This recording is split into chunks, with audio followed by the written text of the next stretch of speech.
शादी करने के बाद ना ही तो पापा खुश थे और ना ही माँ, मगर उनके पिताजी इन दोनों को शादी के बंधन में बांधने के लिए उतावले थे। मोहल्ले वाले लोग अक्सर कहते रहते कि जबरदस्ती शादी करवाने का अंजाम बहुत बुरा होता है, वक्त रहते संभल जाओ, क्यों किसी की जिंदगी बर्बाद करने पर तुले हो।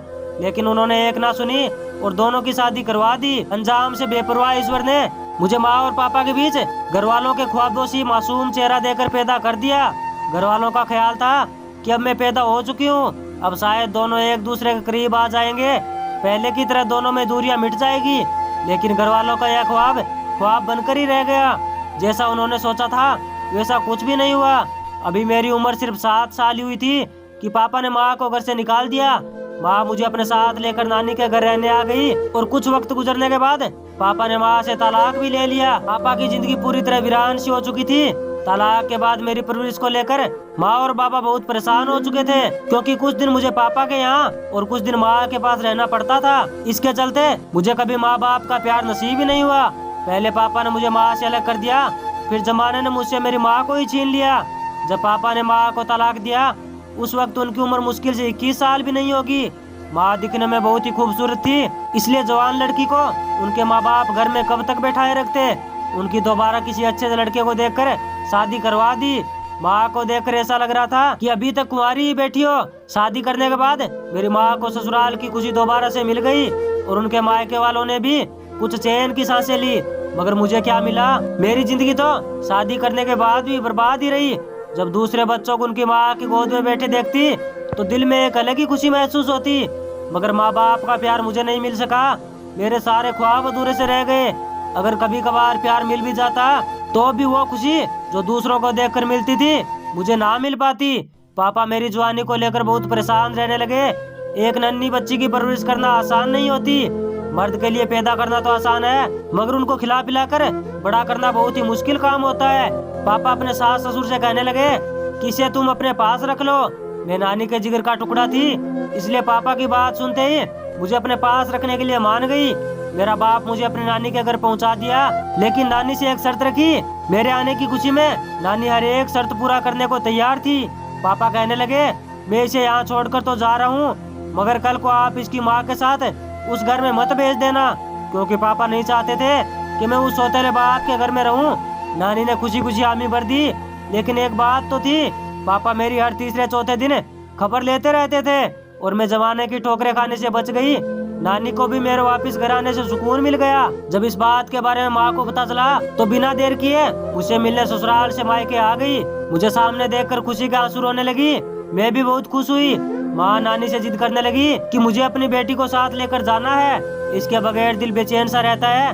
कितने दिनों बाद बेटी का चेहरा देखने को मिला है, लेकिन नानी ने यह कहते हुए साफ इनकार कर दिया कि मैं इसे तुम्हारे साथ नहीं भेज सकती। दामाद जी ने मुझसे वादा लिया था और बुढ़ापे में मुझे भी कुछ सहारा मिल गया है, अब इसे दूर मत करो। लेकिन माँ को इस तरह सामने पाकर मेरा भी मन उनके साथ जाने को उतावला होने लगा, मगर नानी का उदास चेहरा देखकर मैंने खुद की ख्वाहिशों को छुपा लिया। अब तो माँ हर रोज किसी न किसी बहाने से मिलने आ जाती थी। आखिर में ये रोज रोज का रोना धोना रंग ले आया। एक दिन जब नानी किसी काम से बाहर गई थी तो मुझे देखने सौतेले पापा आए और बुला फुसला कर बिना किसी को बताए अपने साथ ले आए। मैं माँ के पास आकर खुशी से पागल हुए जा रही थी और चंद मिनटों में नानी का प्यार भूल बैठी। भूलती भी कैसे नहीं, आखिर सगी माँ जो थी। मेरा सौतेला बाप भी मुझे लाड प्यार देते और मेरे साथ अच्छे से पेश आता था। मेरी हर एक ख्वाहिश पूरी करता, किसी चीज की कोई कमी महसूस नहीं होने देता। माँ के पास आकर सारी दुख तकलीफ भूल चुकी थी। अब लगता था कि जैसे मेरी वीरान जिंदगी में दोबारा से खुशियाँ लौट आई है और जमाने की बुरी नजर पड़ने से बचा लिया। 14 साल तक सौतेला बाप मुझे सगे बाप की तरह मोहब्बत दी और मुझे किसी चीज के ना होने का एहसास भी नहीं होने दिया। लेकिन जब मैं 16 साल की हो गई तो अचानक उनकी नीयत में खोट दिखना शुरू हो गया। अब उनके चेहरे को देखकर लगने लगा कि जैसे हर वक्त मेरे ख्यालों में खोए हुए रहते हैं। उनकी आंखों में दरिंदगी नजर आने लगी थी।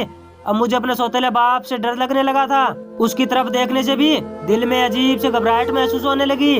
वह घर जो पहले मेरे लिए फूलों से सजा बाग की तरह था और जहाँ मैं एक गुलाब के फूल की तरह सारा दिन खिलकर रहती थी, अब वही घर मुझको एक वीरान पड़े खंडर की तरह लगने लगा था। एक दिन तो कुछ ऐसा हुआ कि मेरी चीख ही निकल पड़ी। घर में कोई नहीं था तो मैं अकेली बैठी कमरे में खुद को तैयार कर रही थी। तभी अचानक से सौतेला बाप मेरे कमरे में दाखिल हुआ। मुझे घर में अकेली पाकर उसके चेहरे से खुशी झलकने लगी, जैसे उनका बुरा काम जो आज पूरा होने वाला है। मैंने पीछे मुड़कर उसके चेहरे की तरफ देखा तो मेरी डर के मारे चीखें निकल पड़ी। उनकी आंखों में दरिंदगी दिखाई दे रही थी। सोचा कैसे जैसे भाग निकलूं, मगर उसने दरवाजा अंदर से लॉक कर दिया। यह देखकर मेरा दिल जोरों से धड़कने लगा। मैं बहुत डर सी गई। वो मेरे सामने खड़ा मुस्कुरा रहा था। तभी अचानक माँ वापिस आ गई। उनके पैरों की आवाज सुनकर सौतेला बाप जल्दी से दरवाजा खोलकर बाहर चला गया। खैर, ऊपर वाले ने मुझे आज अपने सौतेले बाप के कहर से बचा लिया। माँ ने मेरे चेहरे का रंग बदला देखकर हैरान रह गई। मुझसे कहने लगी, बेटी क्या हुआ, इतनी डरी हुई क्यों हो? माँ की बातों का अब क्या जवाब देती? अगर माँ से सच्चाई कहती तो शायद मेरी बातों पर यकीन ना आता, क्योंकि सौतेला बाप मुझे माँ के सामने बहुत ही लाड प्यार से रखता था। मैंने कहा, कुछ नहीं माँ, कोकरेच देख लिया था। आपको तो पता ही है कोकरेच से मुझे कितना डर लगता है। मैंने माँ से झूठ बोलकर यकीन दिला दिया। कुछ दिन गुजरने के बाद माँ पापा से कहने लगी, अब हमारी बेटी जवान हो चुकी है, कोई अच्छा सा लड़का देखकर इसकी शादी करवा देते हैं। पापा बोले, इसके रिश्ते को लेकर आजकल मैं भी थोड़ा परेशान सा रहता हूँ। मैंने 1-2 जगह रिश्ते की बात भी चलाई थी, लेकिन हमारी बेटी से शादी करने के लायक उनमें से कोई नहीं था। भगवान किसी लड़की के सर से उसके बाप का साया ना छीने, क्योंकि इस वक्त उसको बाप की पनाह की असल जरूरत होती है। उस दिन के बाद मेरे दिल में एक अजीब सी बेचैनी रहने लगी। अब तो माँ रोज मेरी शादी को लेकर हर किसी से रिश्ते की बात करने लगी। मेरा सौतेला बाप माँ के इस रोज रोज की चिक चिक से तंग आ चुका था, और अब सोचा कि इसे घर में लाकर इतने दिनों तक खिलाया पिलाया तो मेरा कर्ज भी ना चुकाए, दूसरे घर में इतने आसानी से कैसे चली जाएगी। कुछ दिनों बाद मेरे लिए एक रिश्ता देख लिया। सब लोग खुश थे कि मेरी शादी होने वाली है, मगर सौतेले बाप ने बिना किसी मतलब के मेरी शादी नहीं करवाई, बल्कि चंद पैसों के लालच में आकर मुझे बेचा था।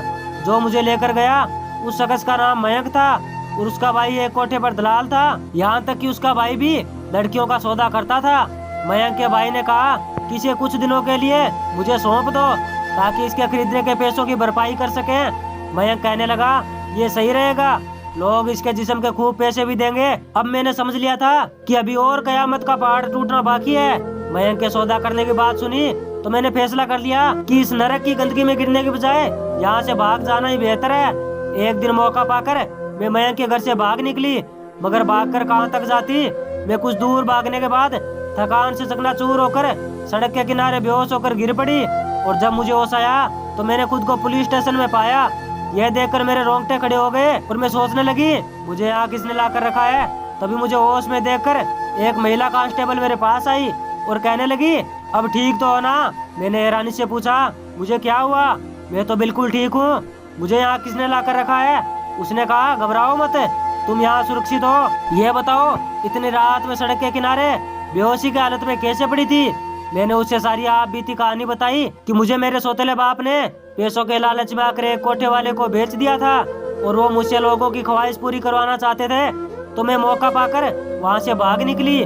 उसके बाद मेरे साथ क्या हुआ मैं कुछ नहीं जानती। मेरी इस बात को सुनकर उन्होंने कहा, अब बताओ तुम कहाँ जाना चाहती हो? कोई विश्वास के लायक है तो हम तुम्हें अपने साथ बैठाकर घर तक छोड़ आएंगे। मैंने सोचा, किसका नाम बताऊं? इस दुनिया में मेरा अपना है कौन? बाप है तो उसको क्या पता कि उसकी बेटी किस हालातों से गुजर रही है। उसे ये तक नहीं पता कि मैं जिंदा भी हूँ या नहीं, क्योंकि मैं अपनी माँ के पास जाने के बाद उनको पूरी तरह से भूल चुकी थी।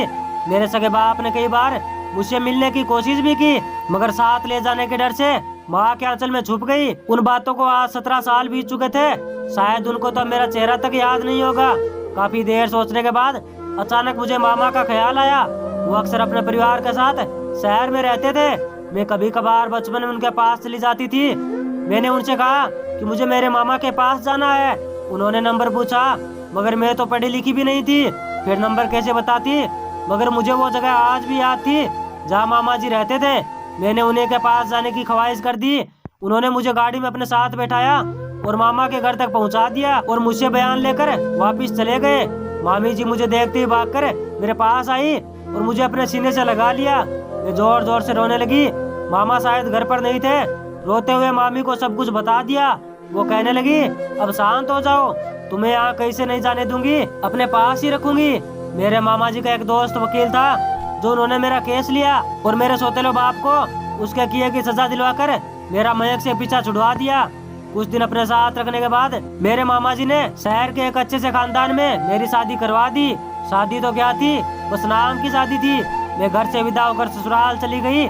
मैं ना माँ से मिली और ना बाप से। अब जो कुछ भी था मेरा ससुराल ही था। ससुराल में इंसानियत मोहब्बत तो थी, बल्कि मेरे सास ससुर मुझे अपनी सगी बेटी की तरह प्यार करते थे।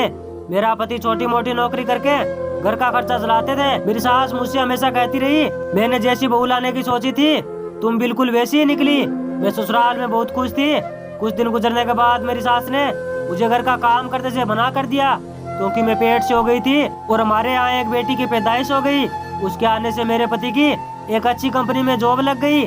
वह कहते हैं कि मेरी बेटी मेरा नसीब लेकर आई है। लेकिन मुझे डर सताने लगा कि कहीं आगे चलकर जो मेरे साथ हुआ वो मेरी बेटे के साथ ना हो जाए। हमारी शादी को अरसा बीत गए, मगर मैं उसके बाद कभी भी किसी के साथ बदतमीजी से पेश नहीं आई, ताकि मेरी बेटी बाप के साए में रहकर लाड प्यार से पले बढ़े। मुझे तो माँ बाप का प्यार नसीब ना हुआ। दोस्तों, यह कहानी उन शादीशुदा लोगों के लिए है जो आपस में बात बात पर एक दूसरे से झगड़ते रहते हैं और आखिर में तलाक लेने पर आ जाते हैं। पति पत्नी तो एक दूसरे से जुदा होकर अपना नया घर बसा लेते हैं, लेकिन बच्चों की जिंदगी पूरी तरह से बर्बाद हो जाती है। इसलिए आपसे विनती है, कभी अगर किसी बात पर झगड़ा हो भी जाए तो अपनी औलाद के आने वाले भविष्य के बारे में सोचकर खामोश हो जाए।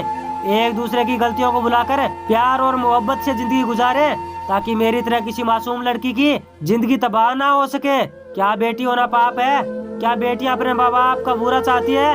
आपकी क्या राय है? कमेंट में जरूर लिखना।